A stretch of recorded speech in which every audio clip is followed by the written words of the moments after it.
going to talk tonight about AWS Cloud Formation from basic to AutoScale instances.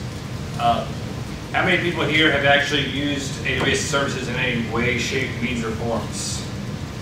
It's like a majority of everybody here. How many have actually used CloudFormation to stand up just two so far? How many people are actually in multiple regions at the moment? Two. Maybe, kind of, in the process, and are trying to. So, CloudFormation is a way to create, and this is straight out of Amazon. Well, CloudFormation is a way, when I rebooted, I lost a slide about me. Okay, so, my name's Adam, Adam Book. I'm one of the cloud team members, or the cloud team, one of the cloud team leaders here at OpenSpan. I had a little picture, which is my icon. If you want, you can try to find me on LinkedIn, but I don't do Twitter or anything like that, so good luck.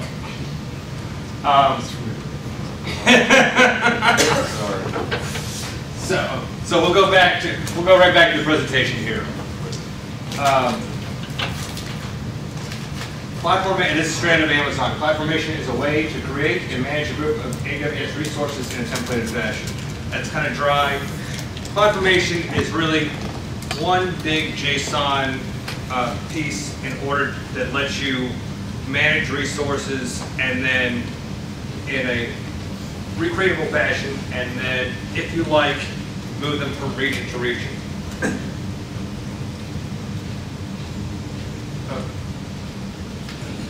Okay, so they're grid in JSON, and they can move from region to region. These are some of what I have in the table here are some of the different.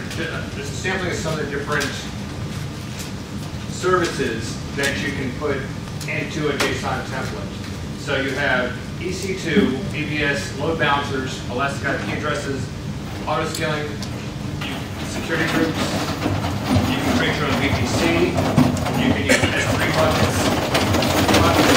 Pipeline farms, identity and access management policies, and a whole lot more. And if you got a question on any of this, feel free to stop me. I'm going to do a demo in the middle of all this here in a second. Then we'll go to creating your basic template. So the template itself contains 5 sections. The first one is the description. The description is really just for your purposes. So that when you actually, it's just a little note to you to say, this is what this template is. And you'll see that when you actually create the template, it'll say, this template creates an EC2 instance and a load balancer. Parameters can be real important. So at the top of, after you have your description, you can have a parameter section so that then talk to other pieces of the templates, such as availability zones, and the parameters can have defaults. So if you always want the resources that you're spinning up to be in, we'll use US East 1 because that's what a lot of people use, and it's one of the easiest sections to go into. If you always want your resources to spin up in US East 1 and use availability zone 1A, then you can actually put that into a parameter and then call that parameter later on in the template. I'll actually show you an example of this a little bit later on. But then you realize that US 1A is always getting filled and you can't call resource. So then instead of having to go dig down all the way to the bottom of your template and find out where you're calling that parameter, that item, you can just simply, when you're calling the template in the screen, it'll ask you to fill out your parameter items. You just change that 1A to 1B and then be off and running again. Your mappings at the top, on the next section of the template, you'll actually see a mapping section, and this will be your AMIs that are being used in each zone. So when you use when you create an AMI, whether it be the base AMI of an EC2 Linux or Ubuntu or something you find from the marketplace, or whether it's a custom burnt AMI that you've done, if you want to be able to take this from region to region, you then would have to copy it, make a copy in each other region, and then place it in the mappings. Your resources. This is where you're actually going to create the items that the template is spinning up. So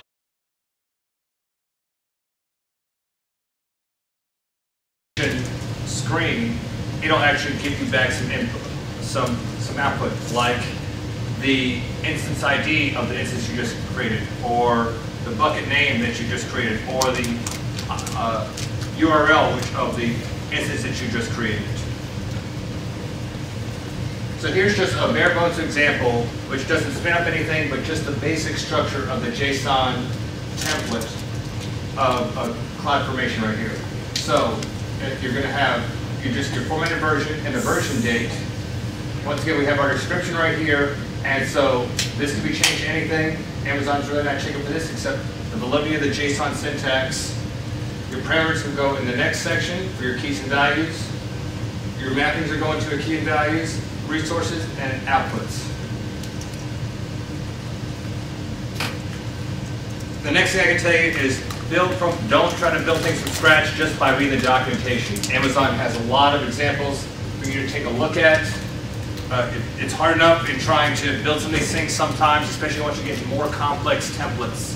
So if you go to Amazon.com/CloudFormation and then go to CloudFormation templates, you can see a lot of different examples where they've already done things like created a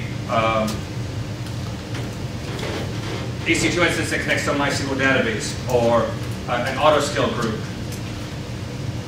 And I actually started the demo right from one of their examples, except for one fact that I changed their Amazon Linux instance to Ubuntu across the board. So with that, I'm going to switch desktops here for a second, and we're going to go right into, we're going to go back to the slideshow, but we're going to go right into the CloudFormation console. So I'm going to make a little side note here, especially if people are watching, because we're recording this and you'll be able to watch this later on YouTube. If the console does not look exactly like this when you watch it later or look at it later, that's not my fault. Amazon is constantly changing the way their items look. Constantly updating. So what's happening right here is, so you want to create a stack. You can create a stack, update a stack, or delete a stack. Since we have no stacks happening at the current moment, all we can do is create a new stack. We're going to take one of just the base stacks, and so we're going to create a new stack. The next thing is we're going to create a stack name.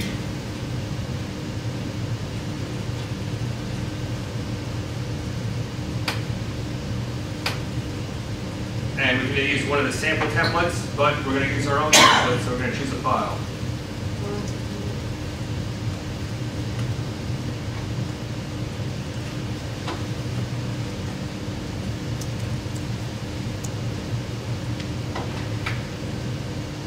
It then is going to ask for a key name.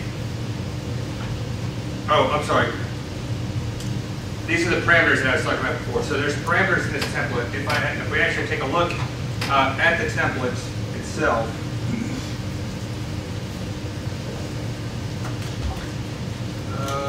you know what? It's actually going to be better if.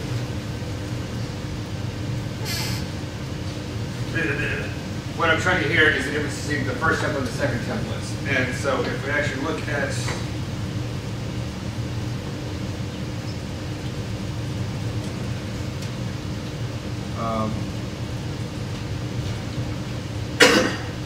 if we actually look at the template itself, we can see that it has two parameters.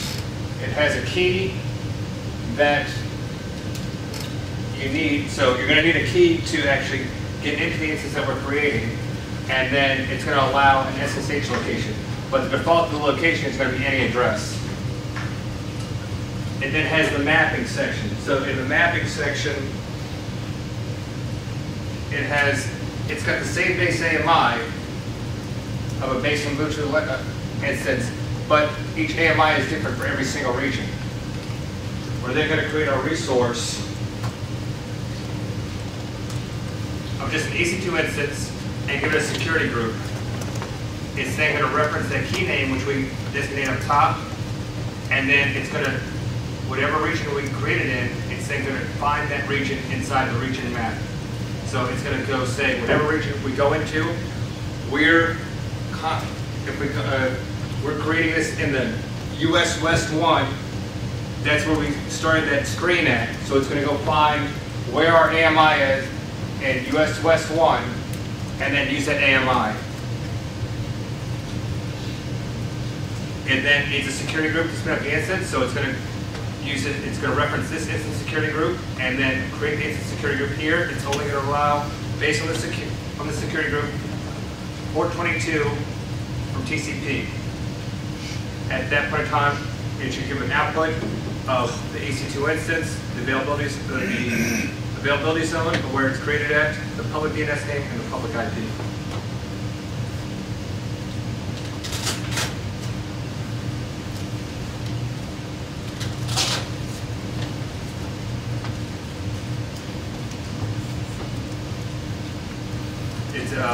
These are options.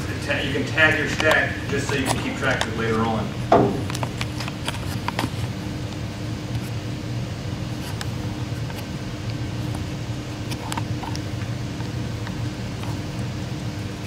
It'll then just let you review the template, and then we can then create it.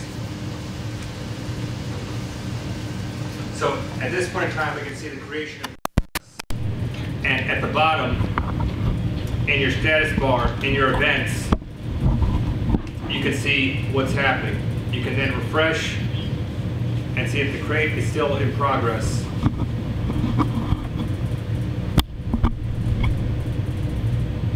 So now our actual item has started creating, and now it's going for the security group. It's starting to be created. Our security group has been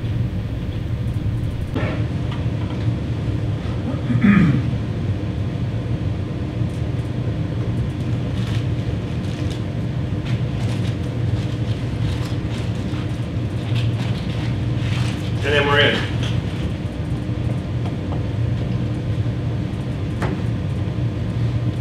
So now we have our initial stack, but it doesn't do much at this point in time.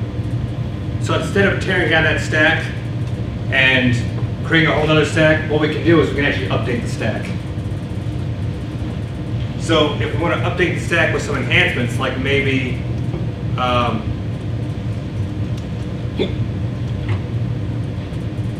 let's see, what did I do in a second?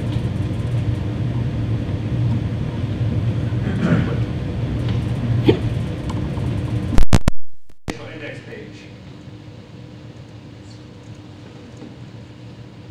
And then, in order to see the index page, we have to change our security group to actually allow port 80. We can then do that. So we'll just change, we'll update the template a little bit, and then add that to the system.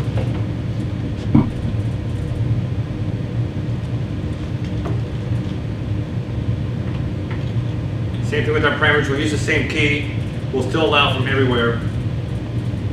Now, this is something in the stack policy. Their stack policy is somewhat like an IAM policy, and if we didn't want to touch a resource, we could either add an allow or deny from all.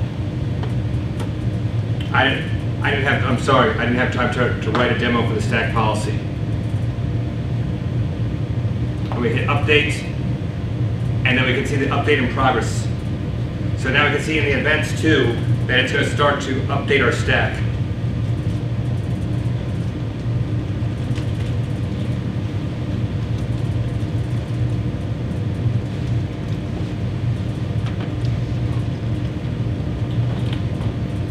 It's saying update completed. So if we go back to the outputs, they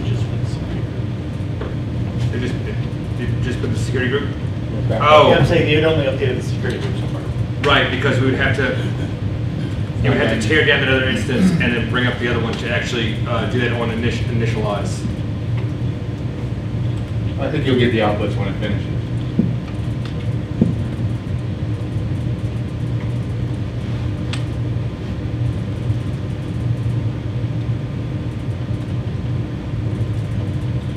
But we can also change, we can also actually, because the template is available to go across regions, we can actually go to a whole nother region, like Northern Ireland, and spin this whole thing up again, because it's already tested and available to go.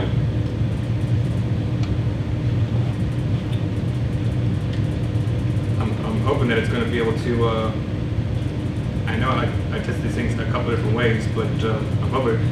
The web page I made is not great. I tried to do something with JSON and doing all the common eliminations, and the JSON didn't, it had some kind of weird thing, so now it's like this great thing. It just is like an H2 head page that just says, welcome to our demo.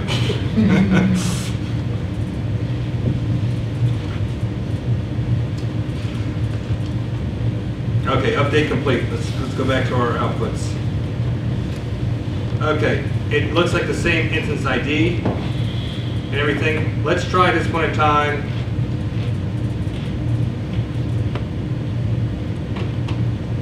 To go to the URL.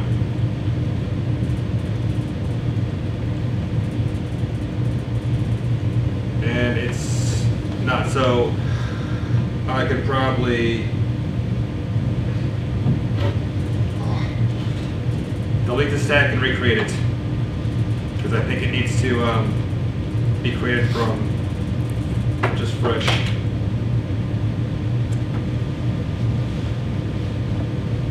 Some things will take, I've noticed some things will take updating, some things will not. An instance, just because you're adding a web page to an instance, because you're doing it on the initialize,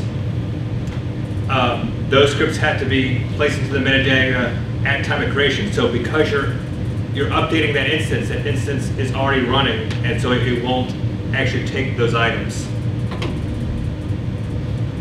I think if you were using an auto-scaling group, it might do it. Well, you have to tear down one and then let another one come up. No, I'm saying I don't know that that's the case, because I think, if I remember right, if you actually modify the auto-scaling group and the user data, that it will realize it needs to respin instances. That hasn't been my experience with it. Okay. You actually have to tear down one and then have the same number of, it'll then say what's my minimum or destination number of instances. Yeah, you can also tweak down the numbers of that as well as group too. Yeah, it is. So we go for two. Let's go to step 3. I think this is where we go for more parameters.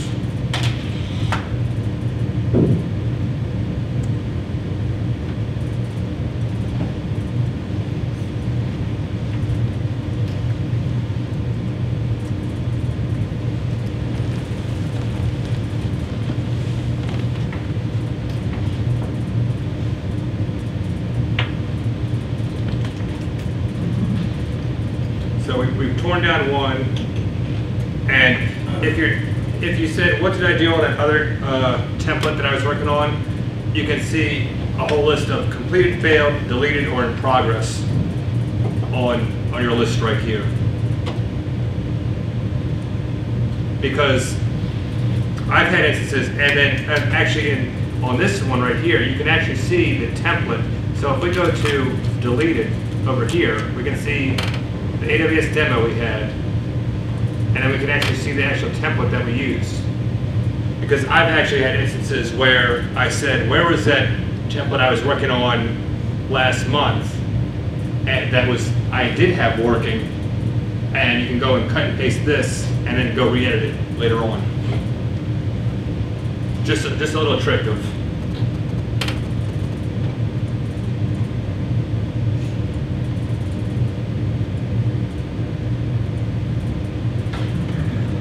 so we're back to creating our instances. This is now at this point in time, we have an EC2 instance that's going through a load balancer that we've added to the template. So we're going to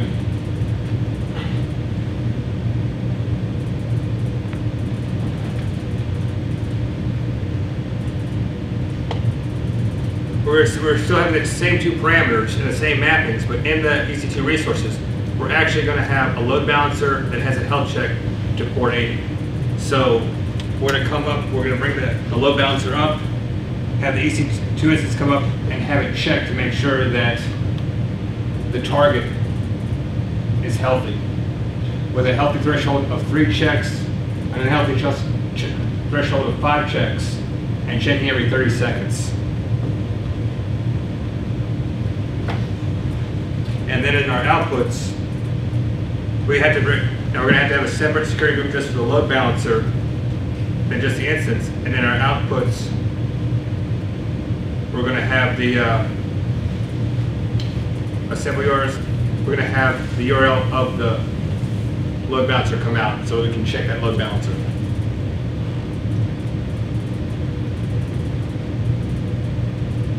Let's go see how our instance is doing.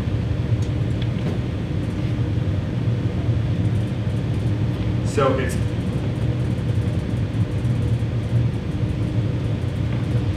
our load balancer is up. We could actually see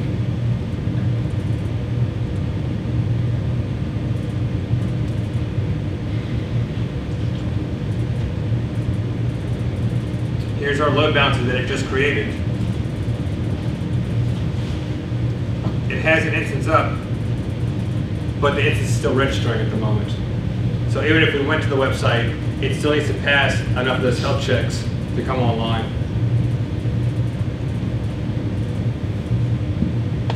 So if we go back to the outputs, here's our URL.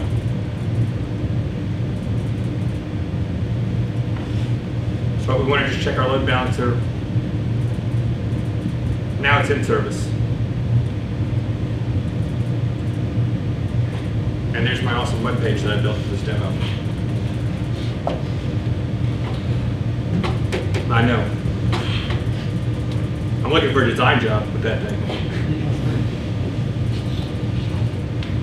So now, what did I do between 3 and 4? Here's 4, and here's 3.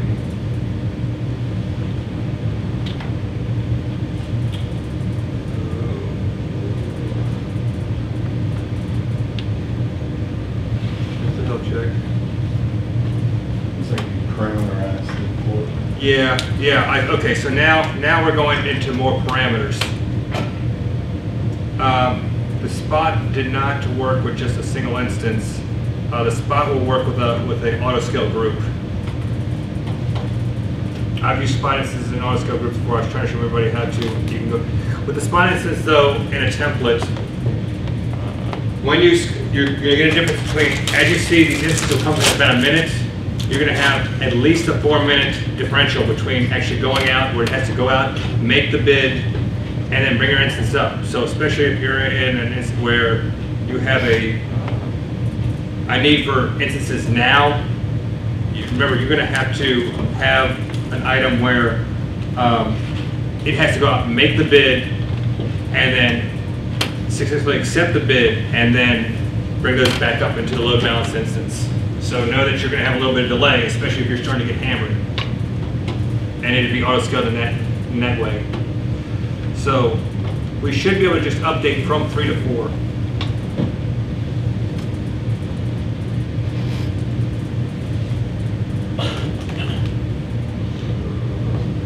Go back to CloudFormation. Oh, and it wants my password again. I was session up for the. So I'm going to. It happens around the same time. Okay. For me. Good. So you can not look while I sign it again.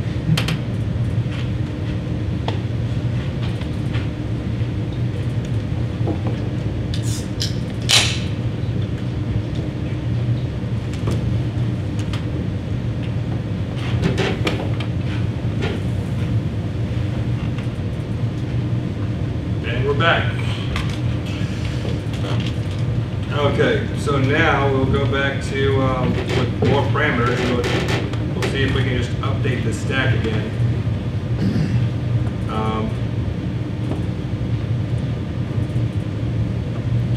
From 3 to 4, and see Yeah. So that's another thing, because so if you can get if you go into an AutoScale group, this is the good thing about your parameters is because if your spot pricing fails, you can just go back to the parameter template and just update your spot price. And then we've added in the web server port. So, I mean, we're just going on basic data here, but if you want to do security by obscurity, you would just change that to 8080 or 80,000. You can then change, you know, you're basically managing your, because I have all these in the template as defaults now. It already has my key in there, so I don't have to retype that again.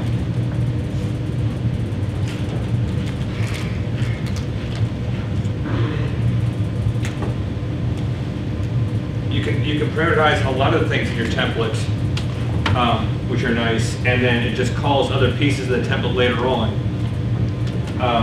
But it takes some work and it takes some initial work because as you prioritize the different pieces of your template, you have to make sure that you're using the right notation, like uppercase notation, the right items being called lower down in the template.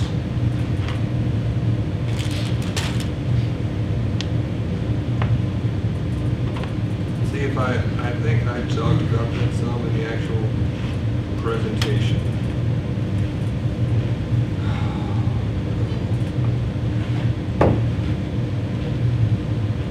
Where were we? Okay. So, and as you do that stuff, the things get complex. So I would say use some tools. There's two good online JSON editors because as you're editing these things, you're going to find you're going to have a curly bracket there, and then all of a sudden, as you upload it to Amazon, it's going to say, you know, there's trouble in your template at line 999. Well, that's not where the bracket is at a place. It's actually in your parameters file where it hits, and that's way up at line 152. So you need to find a couple different JSON editors online that can actually help you with some validations. Everybody got that down? For those taking notes? Here's where we're just launching the new template. And creating a stack. We talked about using parameters and showed about using parameters. Then it came to the launch.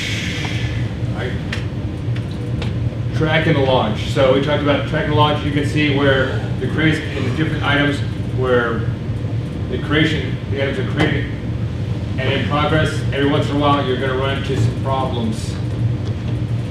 You just view the items in the CloudFormation portal. And then you can take your templates that you've done and then modify them and then updating the templates. Here's what we're talking about. Troubleshooting.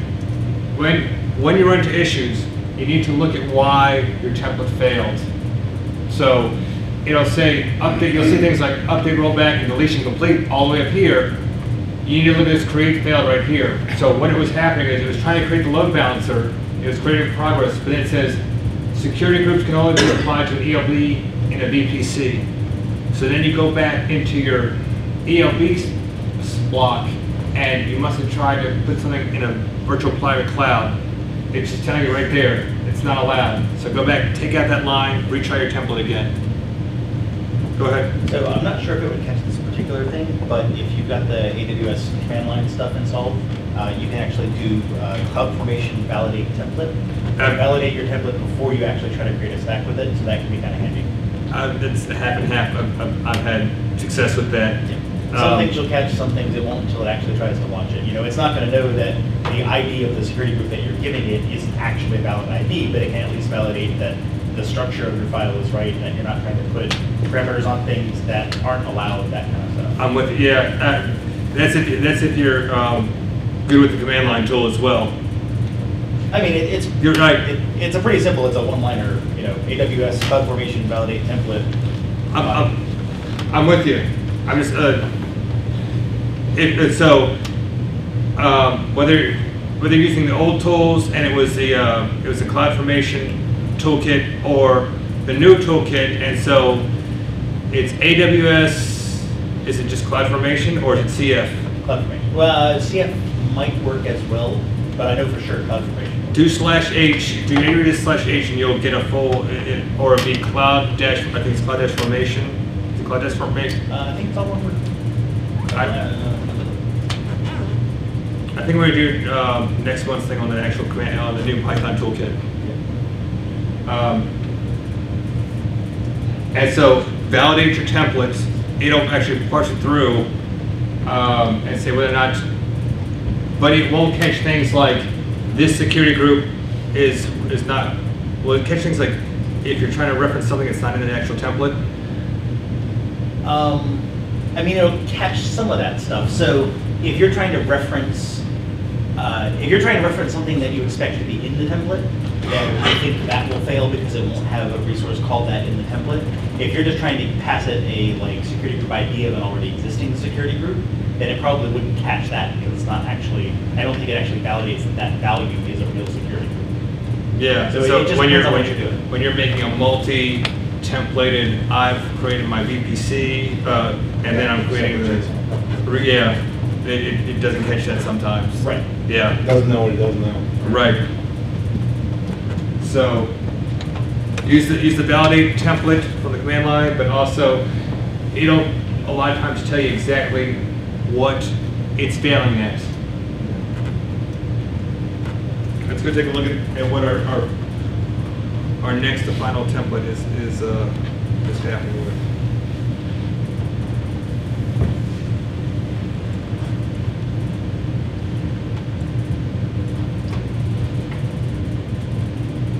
I think our update is complete now.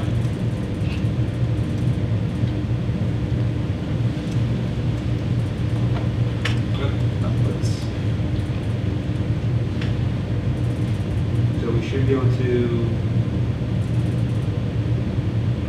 It's our same demo page. What do we put? Oh, this one was just the updated parameters. So I got one more. Update of the stack. We're going to delete this one and then create a new stack, and then we're going to take a look at this item. And this is where we actually, because since I labeled this of that we were going to do auto scaling, that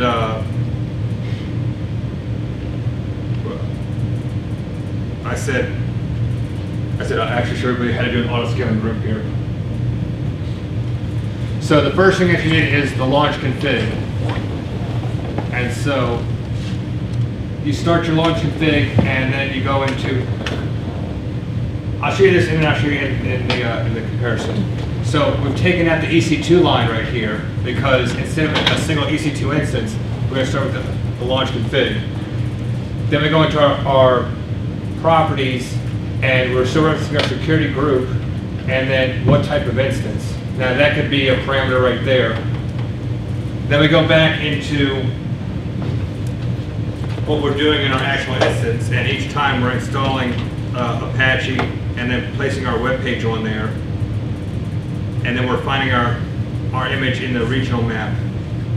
Then we go into the scaling policy. So we have a scale up policy and a scale down policy. So the scale up policy and the scale down policy really don't tell it how to scale up. It just says it is going to scale up during the cooldown time and what type of adjustment. How many are you going to scale? And right now with this one we're just saying one. Go up one and then go down one. And then we get into the actual alarms. So now we're using CloudWatch alarms, and we're saying with the CPU, if the CPU is greater than 88% for 10 minutes, so here's our threshold of 88, and our period of 10 minutes, then says alarm action scale up policy. Same thing with the CPU alarm low. So if it's less than 88 for 10 minutes, go back to the scale down policy. So that's what actually triggers those scaling policies. And you can change this from CPU to network bandwidth or other things. I tried network bandwidth, it just all of a sudden it would go haywire.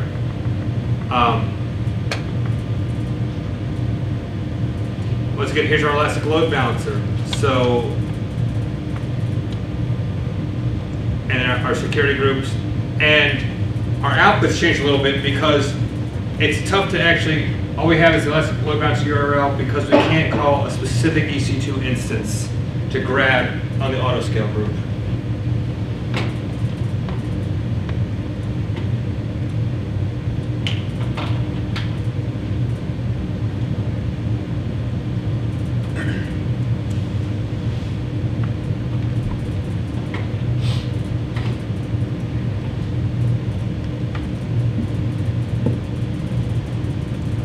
Now, in the AutoScale group, it also wants to know what availability zones are we using. We're using West right now, and so we had, just so I didn't have to type it in or hard code it in and it was going to be easier to change, I'm going to give it the 2 availability zones.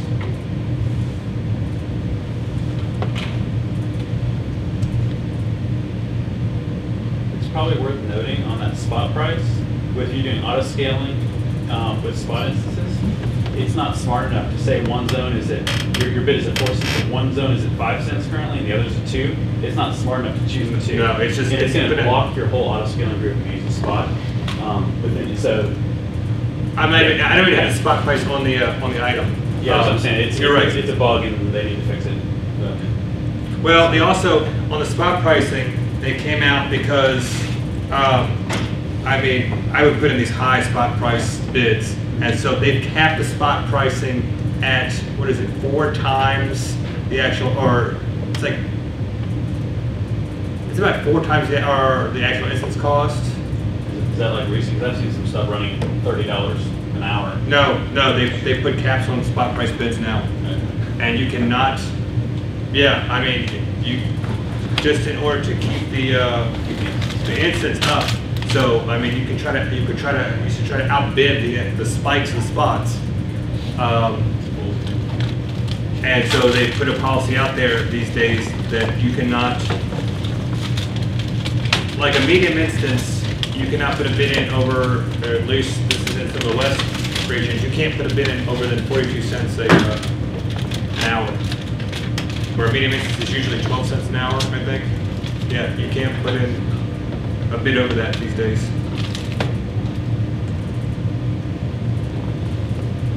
But then again, I mean, with spot pricing, you can get a spot price for a medium instance a lot of times at a penny an hour until the demand really increases, and then it'll shoot up to $5 an hour. But if you put that bid in for $5, I mean, you'll pay that for less than an hour, or for maybe 1 hour, and it all evens out. You can't do that anymore, though. You got on the bandwagon too late. So we'll wait for this to spin up. You can see we've already gotten our launch config started.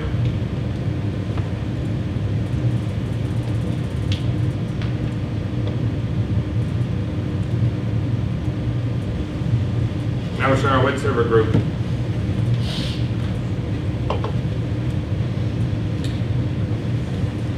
This needs to be a little more Ajax based so it can refresh by itself.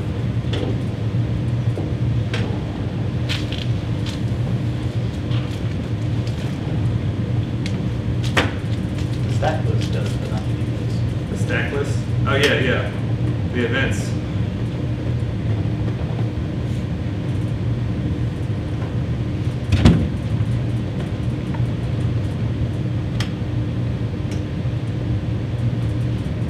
And our web server group is going. Now we got our scale up and scale down policies. And now we have our create complete. So now we should be able to go back to our outputs.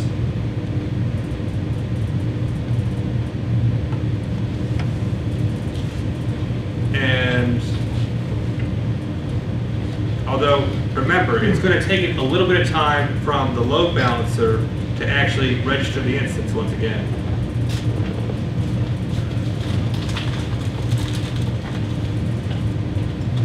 See, now we have 2 instances because we put a minimum, if we go, as these are registering, if we go back to the template for a second.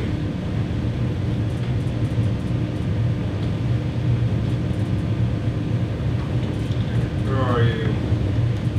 Here, right here. So in our web server group, we put a minimum size of 2. a maximum size of 10 and our desired capacity of 2. So when we spin up right here, we're going to have that desired capacity. I could terminate one after they get registered, and it'll then, after a minute, after the health check, then spin another one back up and make sure we always have that min size of 2. I could put a lot of load on them, and once the CPU gets threshed for 10 minutes, then start spinning up until it hits that max capacity of 10, or a max size of 10. And those can be changed, and those items can actually be parameterized depending on what your application needs. Let's go check to see, have they been registered yet? They're both in service. Do we have our